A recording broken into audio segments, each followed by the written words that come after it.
মনস্তাত্ত্বিক জায়গা থেকে নারীর অসুখ সব সোসাইটিতে সব জায়গাতে একই রকম করে বাংলাদেশে দেখা হয়। যার বিয়ে হয়নি তার জন্য একটি বড় ট্রমা হিসেবে সোসাইটিতে দেখে, যে নিঃশ্বাসটি এই মুহূর্তে আমি আপনি নিচ্ছি, এটা যাতে কোনো বৈষম্য না থাকে। অ্যাজমা রোগীর সংখ্যা এখন 1 কোটিরও উপরে, এবং এই রোগের মধ্যে একটা ম্যাক্সিমাম আমরা দেখি যে হচ্ছে নারীরা রয়েছে যারা শিশু বা বিবাহিত না, অবিবাহিত, তাদের ক্ষেত্রে একটা ট্রমা কাজ করে। এই ট্রমা আসলে দূর করার উপায় কি, বা এ থেকে প্রতিকার কি বলে মনে করেন? বাংলাদেশ এমন একটি দেশ যেখানে আসলে নারীর সিচুয়েশন গ্রামেও যেমন শহরেও তেমন। হয়তো শহরে একটু ডিফারেন্ট অ্যাঙ্গেলে আমরা দেখি বা মিডিয়াতে তেমন করে আসে না, কিন্তু মনস্তাত্ত্বিক জায়গা থেকে নারীর অসুখ সব সোসাইটিতে সব জায়গাতে একই রকম করে বাংলাদেশে দেখা হয়।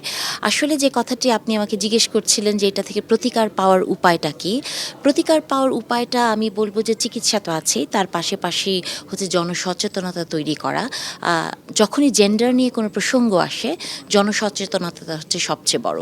এবং আপনি দেখবেন এই সোসাইটিতে আমরা দেখেছি গত বছরগুলোতে কেমন করে নারীকে নিয়ে ট্রোল করা হয়, নারীর কোনো ইস্যুকে কিভাবে করে মিডিয়ার সামনে বা ফটো কার্ড করে প্রচার করা হয়। তো নারী যখন অসুস্থ হবেন এবং সেই অসুস্থতা যখন অ্যাজমার মতো একটি বিষয়, যেটি নাকি খুব বেশি জটিল অসুখ নয়, তবে দীর্ঘসূত্রিতা আছে বা হয়তো একজনকে সারা জীবন বহন করতে হয়, তার সাথে সাথে যেটি গুরুত্বপূর্ণ সেটি হচ্ছে যে এটাকে কি করে কমিয়ে রাখা হয়। হ্যাঁ, চিকিৎসা দিয়ে এটাকে একটি ম্যানেজেবল একটা জায়গায় রাখা হয়।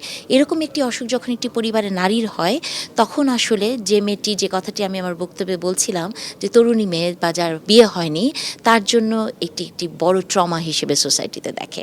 আমি মনে করি যে সরকারের পদক্ষেপ আছে বা বায়ু দূষণ রোধে অনেক ধরনের আইন আছে। আমরা যারা পরিবেশ নিয়ে কাজ করি আমরা দেখেছি আইনের বাস্তবায়ন যেমন গুরুত্বপূর্ণ, তার সাথে সাথে সচেতনতা বৃদ্ধি। এবং প্রশ্নটি যেহেতু মিডিয়া আমাকে করেছে, মিডিয়ার মানুষজন দেখছে, আমি মনে করি মিডিয়ার একটি খুবই গুরুত্বপূর্ণ ভূমিকা আছে অ্যাজমা বিষয়ে জনসচেতনতা তৈরি করা। আপনারা এটা অনেকভাবেই করতে পারেন, যেমন ভিজুয়াল মিডিয়ার একটা গুরুত্বপূর্ণ বিষয় আছে যে জিনিসটি আপনি প্রতিদিন দেখেন, আপনার চোখের সামনে ভেসে ওঠে, এটি আপনার মনোজগতে এক ধরনের প্রভাব ফেলে। তো ভিজুয়াল মিডিয়া যদি এই কাজগুলো করেন, যে কোনো না কোনোভাবে, আমরা তো অনেক অ্যাডভার্টাইজমেন্ট টেলিভিশনে দেখি, অনেক প্রচারণা দেখি, আপনি দেখেছেন ইলেকশনের সময় ভোট নিয়ে অনেক প্রচারণা হয়েছে। এরকম করে যদি অ্যাজমা বা নারী বা এই বৈষম্যগুলোর কথা মিডিয়া প্রতিদিন তুলে ধরে, আমি বিশ্বাস করি কোনো না কোনোভাবে মানুষের মনোজগতে পরিবর্তন আসবেই। দেখুন, এনভায়রনমেন্টাল ল নিয়ে আমরা কথা বলি, কিন্তু এনভায়রনমেন্টাল জাস্টিস নিয়ে আমরা কতটা কথা বলি না। কিন্তু এই যে এনভায়রনমেন্টাল জাস্টিস, অ্যাজমা এটির একটি গুরুত্বপূর্ণ জায়গায় রয়েছে।